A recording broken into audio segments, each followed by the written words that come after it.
কি আমল করলে শত্রুর ক্ষয়ক্ষতি থেকে আত্মরক্ষা করা যাবে? যে আমলের মাধ্যমে শত্রুর ক্ষয়ক্ষতি থেকে বাঁচা যাবে সে আমল হলো নবী করিম সাল্লাল্লাহু আলাইহি সাল্লামের শেখানো দুটি আমল আমি বলতে পারি, আরও সাথে কিছু আমল সম্পর্কে বলা যায়। স্পেশালি দুটি দোয়ার কথা বলতে পারি। একটা দোয়া হলো, কোনো ব্যক্তি আপনার ক্ষতি করার চেষ্টা করছে, আপনাকে হয়রানি করার চেষ্টা করছে, শারীরিক মানসিকভাবে নির্যাতন করার চেষ্টা করছে, আছে এরকম দুষ্ট প্রবৃত্তির মানুষ, এরকম যদি মনে হয় তো আপনি একটি দোয়া সবসময় পড়বেন।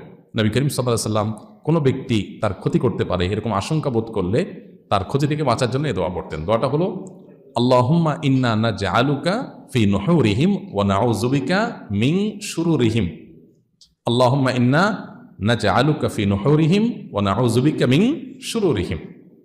অর্থাৎ, হে আল্লাহ, যারা আমার ক্ষতির চেষ্টা করছে, শত্রুতা করার চেষ্টা করছে,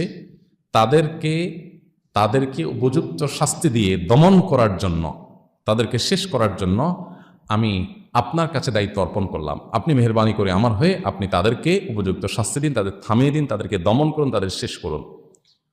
ওয়া নাউযু বিকা মিন শুরুরিহিম, এবং আল্লাহ তাদের ক্ষয়ক্ষতি থেকে আমি আপনার আশ্রয় চাই, আপনি আমাকে রক্ষা করেন। নবী করিম সাল্লাল্লাহু আলাইহি সাল্লামের এই দোয়াটা খুবই অর্থবহ একটা দোয়া।